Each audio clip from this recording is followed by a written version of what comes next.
یہ دیکھیں یہاں پر ہے ضلال مبین، ٹھیک ہے جی. یہاں پر آتا ہے رسول، ٹھیک ہے جی. رسول اللہ یعنی کہ رب خود آتا ہے ایک بشری صورت میں، ٹھیک ہے جی، نیچر خود آتی ہے. اب یہاں تک رسول رہتا ہے، یہ رسول کی پوری زندگی ہوگی، ٹھیک ہے جی.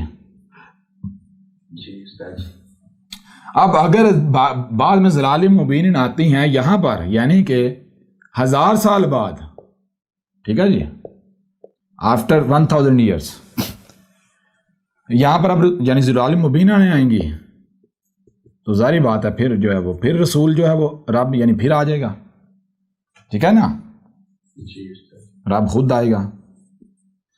اب سوال یہ بتائیے اتنا جو درمیان میں عرصے اس عرصے میں کیا کیا جائے؟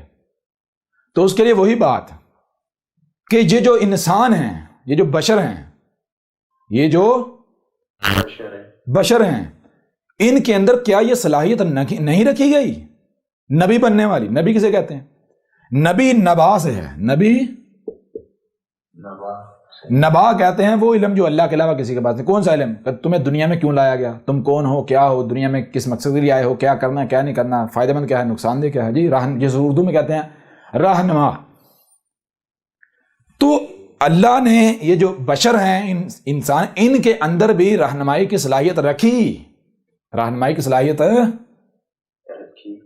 تو جس میں انسانوں کی رہنمائی کرنے کی صلاحیت رکھی گئی اس کو کہا کہ یہ رسول ہوتا ہے. رسول صرف رسول اللہ نہیں ہوتا بلکہ وہ خاتم النبیین، ٹھیک ہے جی، یعنی وہ خاتم ہوتا ہے بعد میں آنے والے نبیوں کا. خاتم یعنی فلٹر، وہ اس کو فلٹر میں یعنی جس شخص میں بھی، جس فرد میں بھی ہم نے انسانوں کی رہنمائی کرنے کی صلاحیت رکھی، اس کے اوپر لازم ہے کہ وہ رسول کو اپنے لیے فلٹر بناتے ہوئے خود کو اس میں سے گزارے، یعنی بالکل اس کے جیسا بنے، جیسے اس نے دعوت دی تھی، جیسے اس نے حق واضح کیا تھا، بالکل اس طرح انسانوں کے اوپر کرے. لوگوں کا مال نہیں کھانا، لوٹنا نہیں، کوئی اپنا مقصد نہیں، کوئی لالچ نہیں. سمجھ آ رہی ہے نہیں آ رہی؟ تو جو فلٹر سے نکلیں گے جو نبی، یہ جو ہے یہ رسول نبی ہے، شروع میں جو ہے وہ رسول نبی ہے، رب کا بھیجا ہوا نبی ہے. اب یہ جو ہیں، اب یہ آپ پر ڈیپینڈ ہے کہ اگر آپ کے اندر انسانوں کی رہنمائی کرنے کی صلاحیت ہے، اگر آپ میں انسانوں کی رہنمائی کی صلاحیت ہے، انسانوں کی رہنمائی کرنے کی صلاحیت ہے، تو پھر یہ آپ کو طے کرنا ہے کہ آپ جو ہیں اس ذمہ داری کو اٹھاتے ہیں یا نہیں اٹھاتے. اگر اس ذمہ داری کو اٹھانا ہے یعنی نبی بننا ہے تو پھر آپ کے لیے لازم ہے آپ یہ جو رسول ہے اس کو چونکہ خاتم فلٹر بنایا گیا تو آپ خود کو فلٹر سے گزاریں، یعنی بالکل ویسے بنیں. جب آپ فلٹر سے گزاریں گے خود کو، یعنی بالکل ویسے بنیں گے تو آپ کیا ہے رسول، تو آپ کیا بنیں گے؟ نبی رسول. سمجھا رہی نہیں؟ یہ کیا ہے؟ یہ رسول نبی ہے، یعنی وہ نبی لایا ہوئی رب کا ہے، وہ نبی لایا ہوئے رب کا ہے. آپ کے اوپر ڈیپینڈ ہے، یہ آپ کے اختیار میں آیا آپ رسول بنتے ہیں یا پھر آپ رسول کی بجائے مجرم بنتے ہیں. مجرم یعنی کہ آپ رسول بننے کی بجائے آپ اپنی خواہشات کی اتباع کرتے ہیں، مال کے لیے، دولت کے لیے، کسی لالچ میں آپ لوگوں کی انسانی کی رہنمائی کے دعوے دار بن جاتے ہیں. سمجھ آ رہی ہے نہیں آ رہی؟ لہذا اگر آپ ایسا کرتے ہیں تو یہ کیا ہے؟ یہ جرم. اور اسی وجہ سے اسی قرآن میں سورہ حج میں کہا کہ نبیوں کی ایک کثیر تعداد جہنم میں جائے گی اور ہمیشہ رہے گی، نہیں نکلیں گے. وہ کون سے نبی ہیں؟ مجرمین، جن کو یہ حق حاصل نہیں تھا کہ وہ اس ذمہ داری کو اٹھائیں. وہ کون سے ہیں؟ جن کو آپ ملاٹے کہتے ہیں.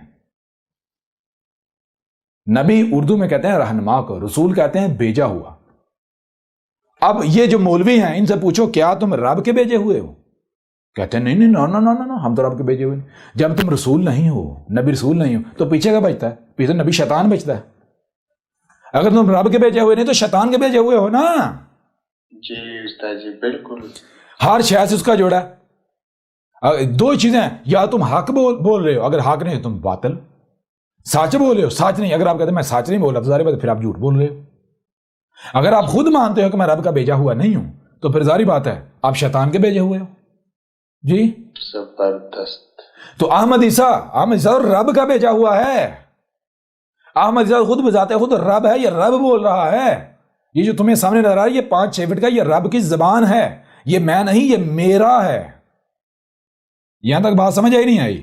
زبردست. جی استاد جی بالکل. اچھا آپ ذرا غور کریں، رسول کیسے آتا ہے؟ رسول کیا لوگوں کی خواہشات کے ساتھ آتا ہے؟ نہیں آتا. رسول لوگوں کی خواہشات کے ساتھ نہیں آتا. رسول کو قتل کرنے کی کوشش کی جاتی ہے، نہیں پوری ہر لحاظ سے دشمنی کی جاتی ہے، نہیں کی جاتی؟ جی استاد جی بے شک. لیکن کوئی رسول کو قتل کر پاتا ہے؟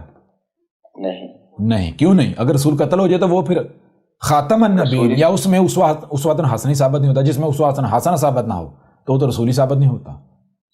تو رسول کو دنیا کی کوئی طاقت اس وجہ سے قتل نہیں کر سکتی کیونکہ رسول رب خود ہوتا ہے نا. تو رب کی کوئی میرے پر رب کو کوئی دھوکہ دے سکتا ہے؟ رب سے کوئی بہتر منصوبہ بندی کر سکتا ہے؟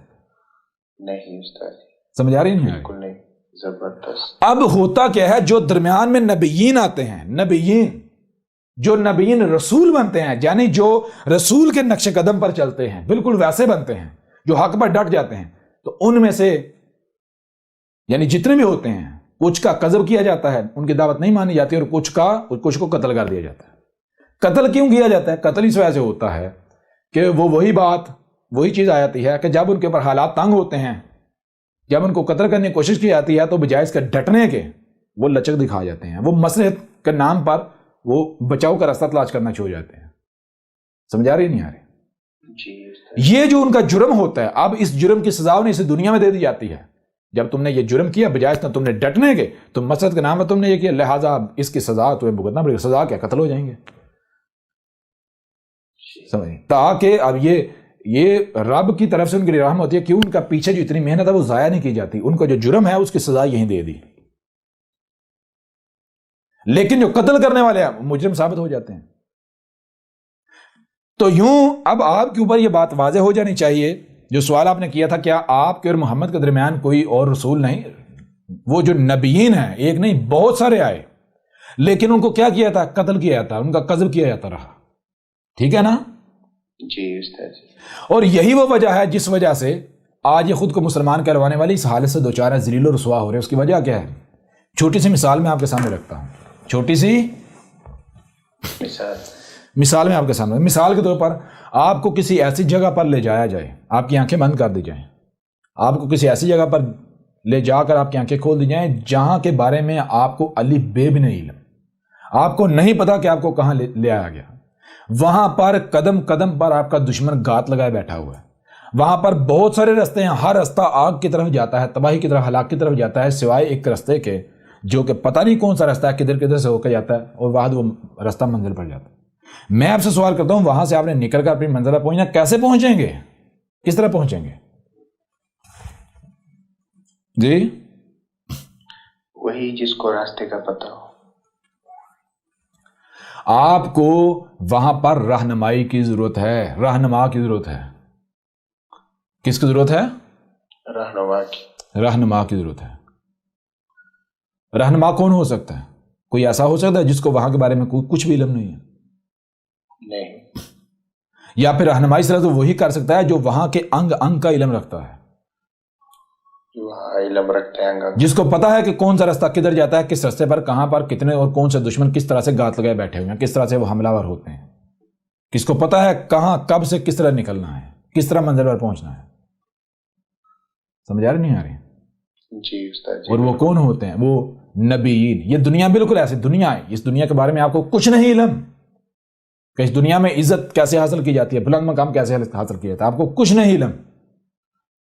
اگر آپ کو آسمان و زمین کی ذمہ داری دی گئی تو پوری دنیا آپ کے دشمن ہے، آپ کا دشمن جگہ جگہ گات لگائے بیٹھا ہوا ہے آپ کو ڈسنے کے لیے.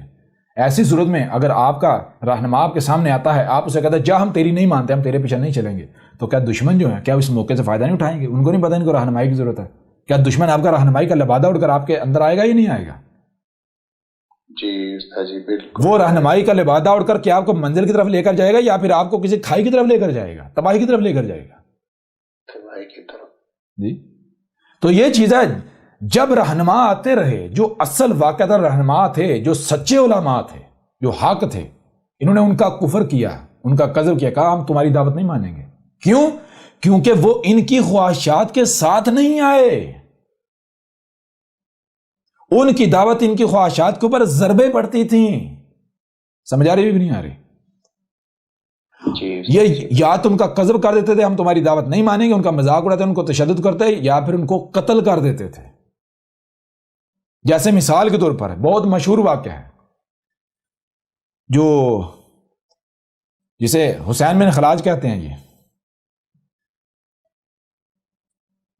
اس کے بارے میں کیا ہے، آج بھی مسلمانوں کی بڑی اکثریت جو کیا کہتے ہیں اس کو اچھا کیا قتل کیا، اور قتل اس کو پہلے پھانسی دی، پھر اس کی بوٹیاں پہلے تو اس کو تشدد کا نشانہ بنایا گیا، انتہا کا تشدد کا نشانہ بنایا گیا، پھر اسے پھانسی دی گئی.